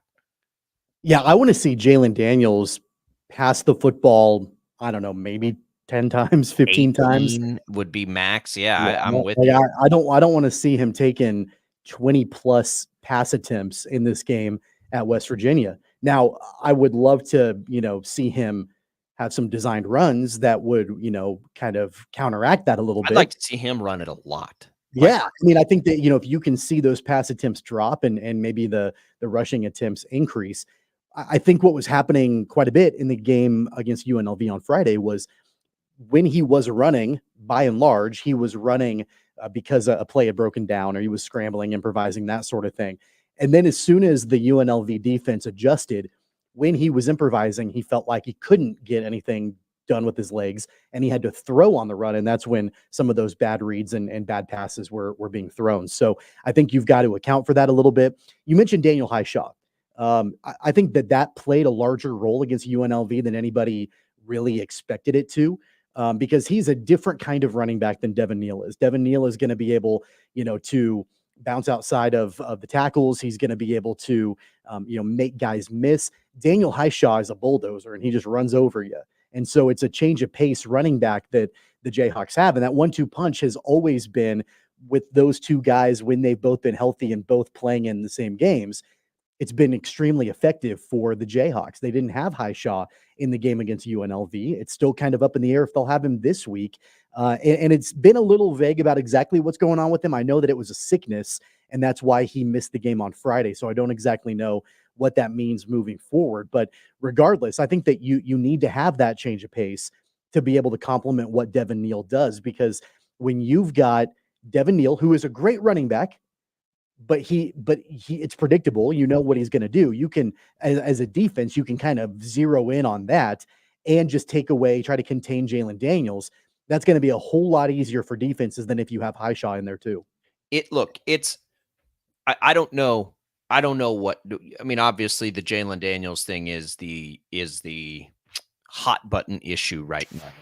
Grimes everybody agrees on. It's a problem. He better figure it out. But when I look at it, and again, my struggle with all of it is, as it pertains to Jalen Daniels, is I just don't have a clue how the other guys behind him have looked. No idea. But what I can settle on for sure is a three-headed running attack, if they get Highshaw back with Neal, and Highshaw, that should absolutely be the way KU runs this offense. Not just because Daniels has struggled so much as a passer this year, but because that allows their defense to be the best it can be too.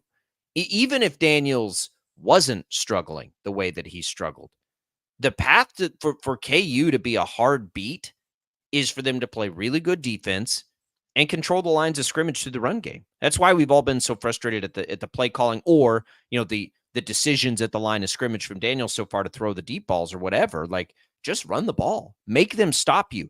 And if your defense is as good as we think it is, you'll have the time to be patient with that, right? Like, you don't ever, if your defense is really good, you don't ever have to abandon the run. You just don't. So don't do it, especially when what's killed you in the last two games are turnovers, right? And one busted play at the end of the first half in the game. Like, the margins have been so thin. Just run the ball. Eliminate the things that can beat you by running the ball. And Jalen Daniels showed us one thing in the positive, and that's that as far as his health, he looks fine, and he looked explosive running it. Now, give this three-headed attack a chance to come out, take the air out of the ball, control the clock, do all those things. Like, this is the on the road, especially in that place too. Like, this is the time to do that. There were a bunch of times in the second half in that Friday night game against UNLV that when things were not operating well offensively for the Jayhawks, that I just kept thinking, man, they keep giving UNLV really short fields, and they are putting their defenses back up against the wall over and over and over again. There's not a whole lot more that I think you can expect from the Kansas defense. They had a valiant effort in that second half, limiting what UNLV could do, but eventually it just got to the point to where they couldn't keep it up over and over and over again when the Kansas offense was putting them in bad situations. I was really proud of the KU defense, but there were so many times that I kept thinking offensively for the Jayhawks, look, we don't even need you to score. Just get some first downs and flip the field. Just do that once.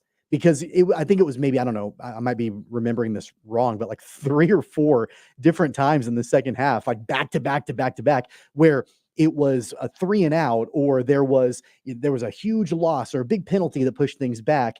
And then all of a sudden they're punting, and it's setting up a really short field for UNLV. And by and large, again, the Kansas defense held their ground for the most part, but eventually they just couldn't keep that up. The most depressing thing about the game on Friday to me was that when KU got the ball at the end of the game, everybody in the building knew they had no chance to go down and score. Yeah. Everybody knew it. They had zero chance, and they had plenty of time. And that is a problem. That's a big problem. So what can they do in the short term? I don't know. What can Jalen Daniels do to knock this rust or whatever this is off? I don't know. Is anybody behind him remotely close to challenging his position? I don't know that stuff. We'll ask Shrius Latta tomorrow. In the short term, though, no matter who is under center for KU's path, I think, has become more clear now, Tommy, to not matter as much as who's under center. That's a tip of the cap to the defense. It's going to be running the ball. It's going to be utilizing Devin Neal. It's going to be utilizing, in some capacity, hopefully if he's out there, Daniel Highshaw. And if it is Jalen Daniels, it's going to be utilizing him as a runner too. Now, he's still going to have to be able to make some throws. Time will tell what that looks like.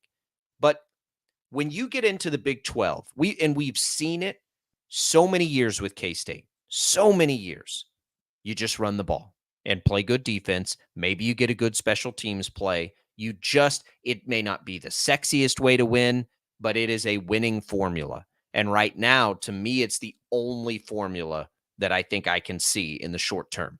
It's the most logical formula. I agree with you on that. And I know that you and I disagreed on a lot yesterday when we were talking about Kansas. I agree with you in that regard, because in the past, I think I mentioned this yesterday, in the past, the Kansas defense was such a liability that you couldn't afford to do that. Right.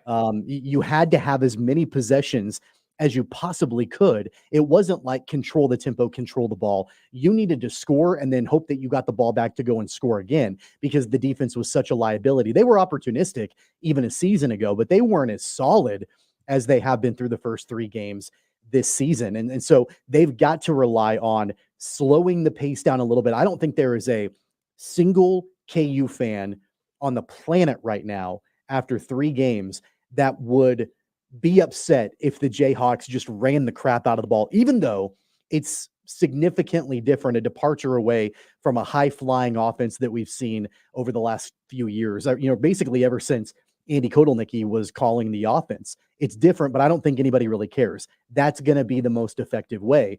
And I do think that if you can take that pressure off of Jalen Daniels by not only, we always talk about establishing the run, it's not just establishing it, it's being consistent with it and keeping it going. Force feeding it. Then by all accounts, you'll probably soften up the pass a little bit, take the pressure off of Daniels. Hopefully there's some more creativity and play calling, even in the passing game, to where then you are setting Jalen Daniels up for more success. The way that where I land on all of this, and it was pretty heated yesterday on this show, but really simply put, where I land on all of this is that Jalen Daniels has not been great. He's not been who we've known him to be in the past. But I also feel like I really want to see him in a situation where he's set up to succeed. And I don't think we've seen that with Jeff Grimes calling the plays. Let's say that in this game in West Virginia, things change from a play calling perspective and they do everything that we just discussed. And in theory, it should set Jalen Daniels up for significant success, and he still struggles. Then at that point, I can have a different conversation. But I want to see that first. That's where we've differed on it. I am not advocating for Daniels to not be the quarterback yet. Now I'm close, but I'm not there yet for a lot of those same reasons.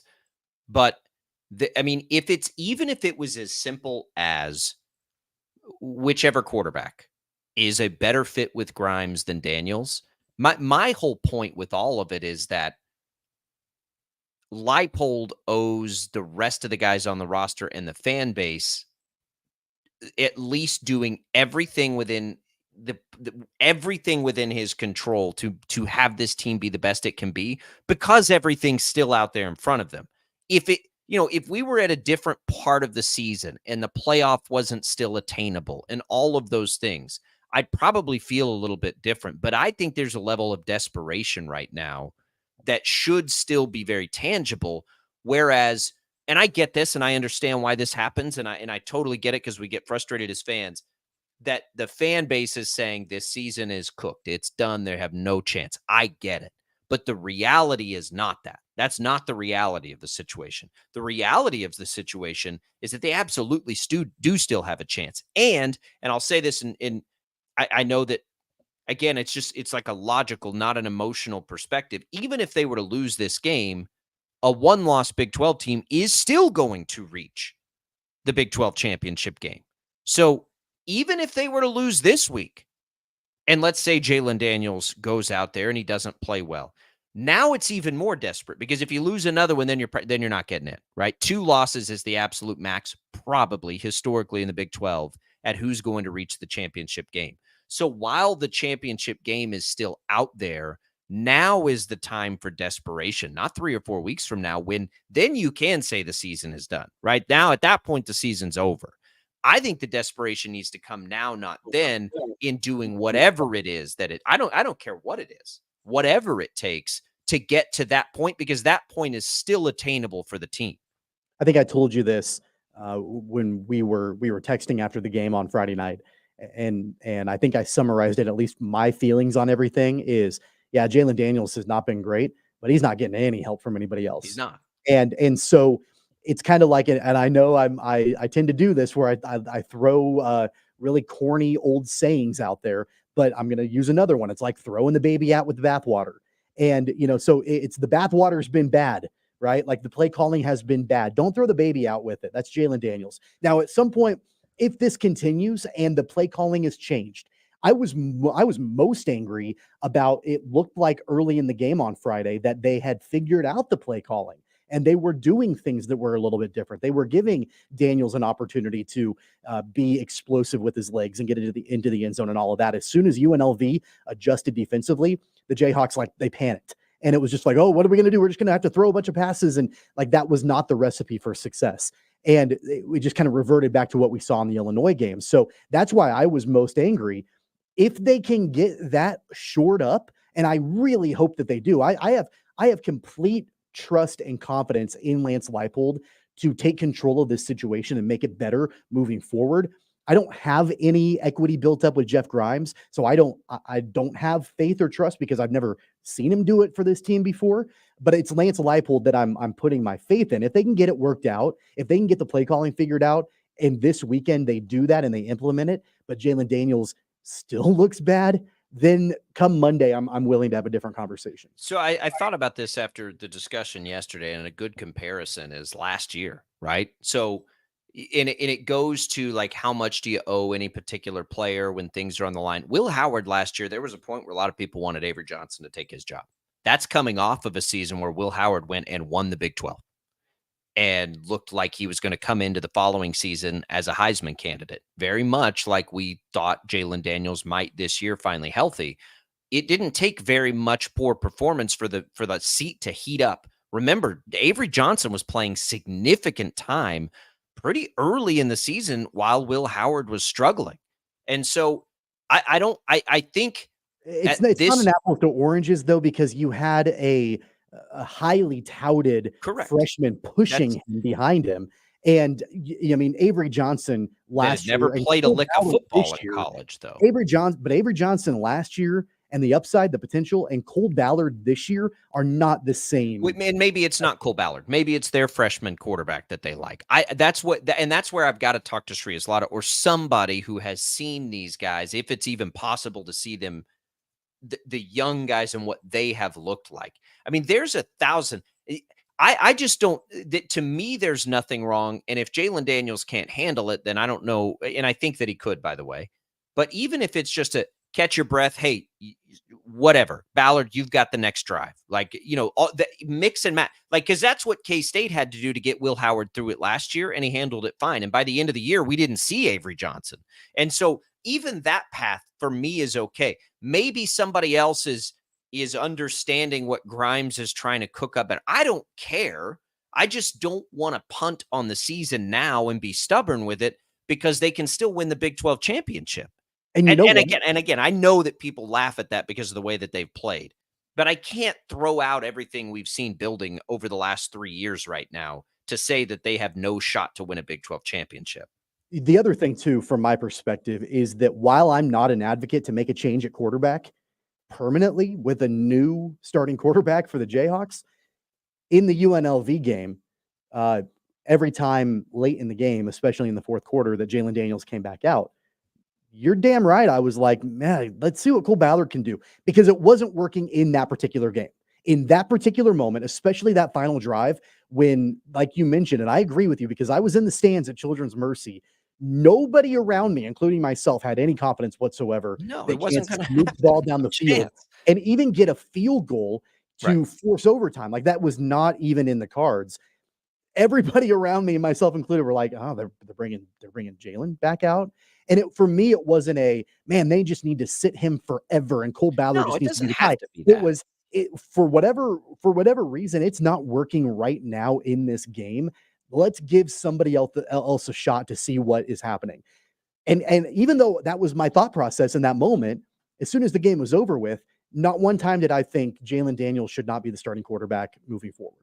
No, I don't care about moving forward. I don't care about 5 weeks from now. I care about game one. I know. I'm just saying that I think both things can be true. They absolutely in that moment, I can say, give somebody else a shot to see if they have more success against UNLV's defense. But then also Jalen Daniels is my quarterback. Or with this particular game plan. And KU's not even look, there have been times where Jason Bean and KU and Jalen Daniels were kind of both the quarterback. Absolutely. We've seen that work. There was a period of time back before Lance Leipold was the head coach in the Les Miles era, even in the David Beatty era, where every single depth chart that came out at quarterback had an or next to it. Like it wasn't a first team, like second, it was this guy or this guy. And you didn't even know. Sometimes you would have to wait until pre-game introductions and look out on the field and see who's warming up to know who the starting quarterback was going to be. That's happened in the past, but that was when they didn't have capable quarterbacks really, and they were just trying to figure out like what would work in the moment. It's different these days, but of course, KU fans are used to that sort of thing. These things can make, like, you can rise together. That's what we saw in Will Howard and Avery Johnson. Avery Johnson got significant playing time. Will Howard got figured it out, and it was better for K-State. So we'll see. Again, run the ball a lot in this game, including with Jalen Daniels, if he's going to play the whole way. Let's talk about K-State when we come back. Initial thoughts as we look ahead to their game. No question who the starting quarterback is there. An award for Dylan Edwards we'll tell you about, and a number that is just wild for him so far in the season. Talk a little K-State football when we return on Sports Daily.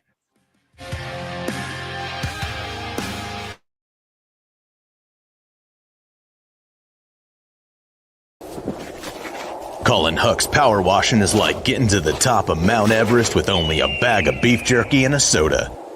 Hucks can conquer all residential or commercial exterior cleaning woes that you have, leaving you feeling like you're on top of the world. House washing, window cleaning, driveway washing, to even graffiti removal. Coming this fall, we'll offer professional holiday lights installation. We love muck and gunk. You don't. Let Hucks handle it. Call for a quote today. Right. Start your day with 12 News this morning. Get ready with Jake's accurate hour-by-hour forecast, so you'll know if you need a jacket when you walk out the door or an umbrella by lunch. Start your day knowing what happened overnight and what's happening now. Live, breaking news all morning long. And plan the best route to work and school with traffic from across Kansas. Start your day right. Start your day with 12 News this morning on KWCH and KSEW. Hey, Wichita, Jim Rome here, celebrating over 25 years as the #1 midday sports talk show on Wichita Radio. Find out why. Tune into the jungle, weekdays 11 until 2 on 97.5 and 1240 KFH. Sometimes people tell us, I don't get it, it's just tea. But let me tell you, we are so much more than just tea. With more than 25 flavors, the possibilities are endless. Come on in and try them all for free to find your favorite, or get us on the go for your busy lifestyle. And don't miss happy hour every day for half-price cups of tea. So the next time someone tells you it's just tea, tell them to come by and find out why we say, drink tea, be happy. Clouds are not just the canvas of our imagination. They tell a story. Clouds affect the events of your day. Sometimes they growl, sometimes they inspire, but they're always the messengers of nature's mood written in the sky. Storm Team 12 understands the language of clouds. We're dedicated to decoding their message so you know what to expect. Behind every cloud, there is a story waiting to be told. Trust Ross Jansen and Storm Team 12, alerting you first to the impact on your life. When you need help, remember, you're not alone. We are here. We are neighbors. We are together. We are Kansas.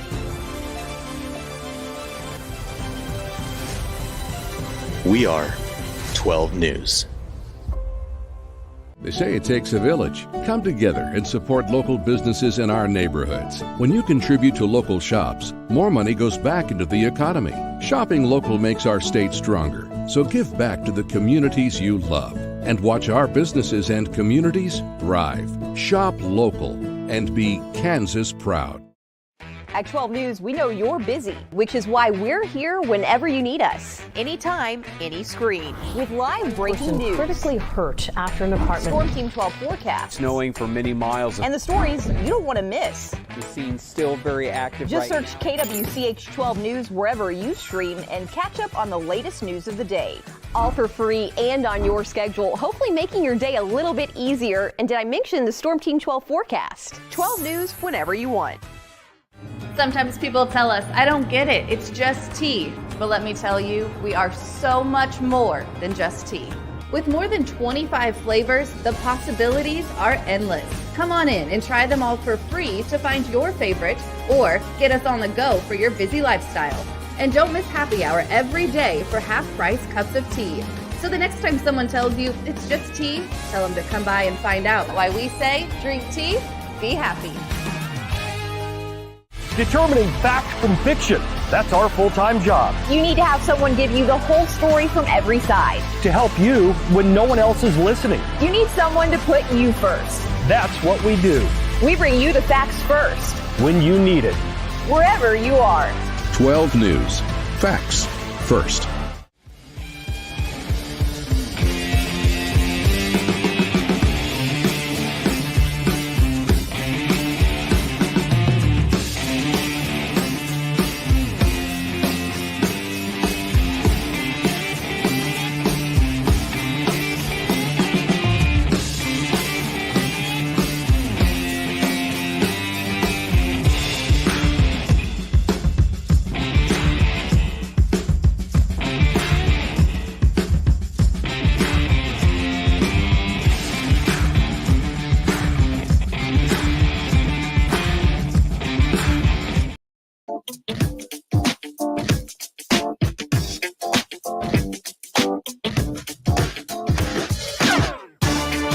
All right, welcome back in, everybody. It is Sports Daily. Jacob Albrock, Tommy Castor with you on this Tuesday edition. We are glad to be here with you. That IHOP hotline open, 869-1240, brought to you by IHOP.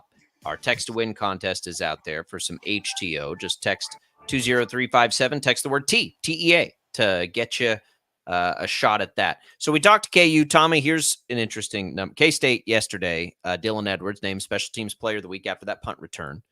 First running back to return a punt for a touchdown since Darren Sproles back in 2003, which is kind of fun. Here's what's wild about Dylan Edwards so far to me with K-State and why I'm becoming more and more bullish with that offense. He has 4 touchdowns, Tommy, 4 touchdowns on the season. How many times do you think Dylan Edwards has touched the ball so far this year? Not a ton. It's, in 3 games, I want to say less than 20, 18 times? 22. So essentially what you have happening is 25% of the time Dylan Edwards touches the ball, it's a touchdown. Yep. So, and I don't have as much of an issue with his usage as a lot of people do, because I know it's coming and I know that it's going to unlock as they go. And I know how much of a weapon he is in the return game. And I know as his opportunities go up, so do K-State's chances of big plays.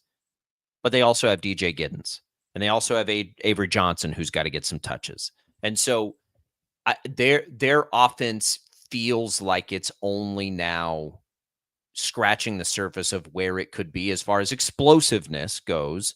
I'm far more concerned about their defense, and this will be a really good test for them this week. But this Avery Dylan storyline that we love so much for the 2 local kids, obviously, and everybody around here is paying attention to, man, it looks like it's going to be as good as we thought it was.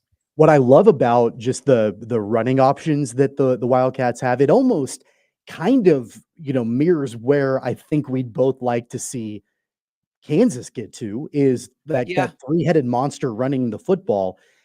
But the Wildcats have been able to execute it in a much better way. And I'm kind of with you. For a while, I was not really concerned, but I'm like, man, they got to get more touches to Dylan Edwards. He's too explosive. He's too talented to not give him more touches. But at the same time, this philosophy is working for them, where DJ Giddens is the workhorse. He is the every down back. He is the guy that is reliable, that you hand the ball to, and that he's gonna get you the yards that more often than not you need.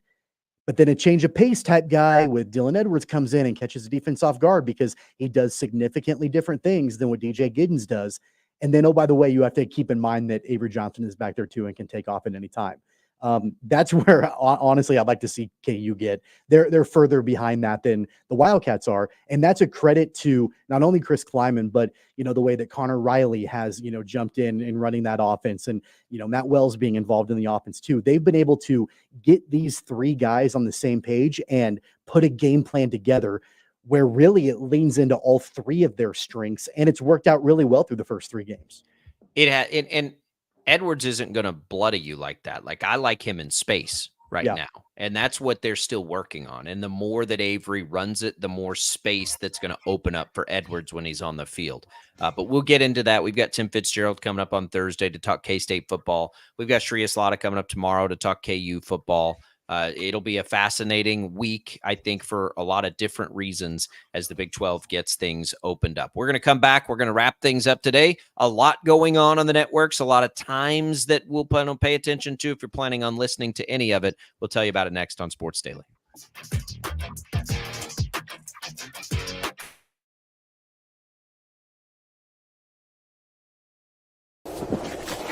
Colin Huck's power washing is like getting to the top of Mount Everest with only a bag of beef jerky and a soda. Huck's can conquer all residential or commercial exterior cleaning woes that you have, leaving you feeling like you're on top of the world. House washing, window cleaning, driveway washing, to even graffiti removal. Coming this fall, we'll offer professional holiday lights installation. We love muck and gunk. You don't. Let Huck's handle it. Call for a quote today. Right. Start your day with 12 News this morning. Get ready with Jake's accurate hour-by-hour forecast, so you'll know if you need a jacket when you walk out the door or an umbrella by lunch. Start your day knowing what happened overnight and what's happening now. Live, breaking news all morning long. And plan the best route to work and school with traffic from across Kansas.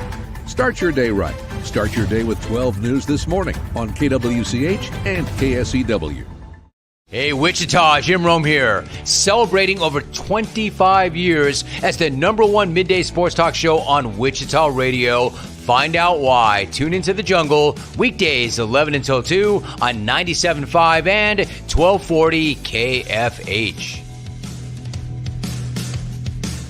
Sometimes people tell us, I don't get it, it's just tea. But let me tell you, we are so much more than just tea. With more than 25 flavors, the possibilities are endless. Come on in and try them all for free to find your favorite or get us on the go for your busy lifestyle. And don't miss happy hour every day for half-price cups of tea. So the next time someone tells you it's just tea, tell them to come by and find out why we say drink tea, be happy. Clouds are not just the canvas of our imagination. They tell a story. Clouds affect the events of your day. Sometimes they growl, sometimes they inspire, but they're always the messengers of nature's mood written in the sky. Storm Team 12 understands the language of clouds. We're dedicated to decoding their message so you know what to expect. Behind every cloud, there is a story waiting to be told. Trust Ross Jansen and Storm Team 12, alerting you first to the impact on your life. When you need help, remember, you're not alone. We are here. We are neighbors. We are together. We are Kansas.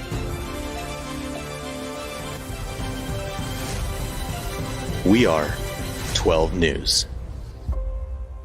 They say it takes a village. Come together and support local businesses in our neighborhoods. When you contribute to local shops, more money goes back into the economy. Shopping local makes our state stronger. So give back to the communities you love and watch our businesses and communities thrive. Shop local and be Kansas proud.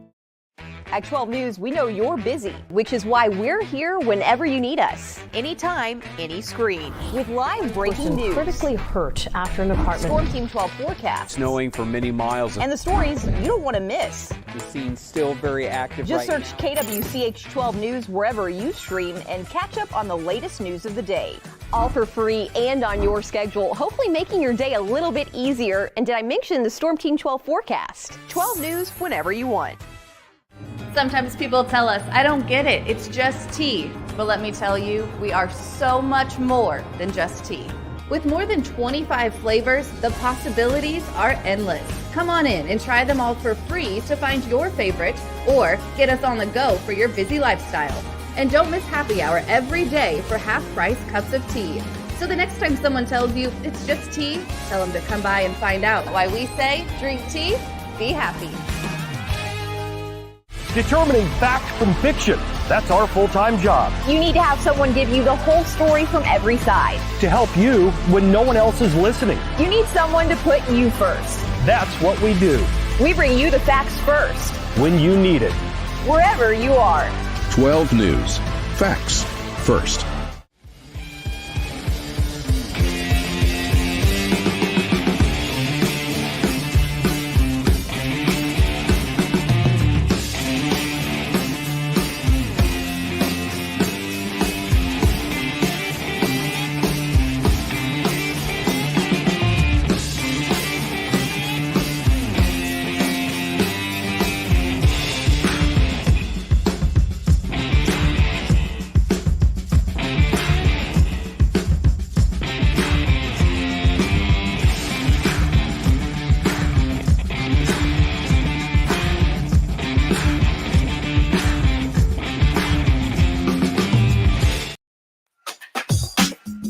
It for a jam-packed day. Our thanks to Mike Gillespie, Kings of Kaufman, for joining us. Our thanks to Dan Israel from the Chiefs Radio Network for joining us. Both of those interviews can be found on the Odyssey app. You can podcast those out and listen to them at your convenience. You can also go back and watch them on 12 News Connected Plus, the app there.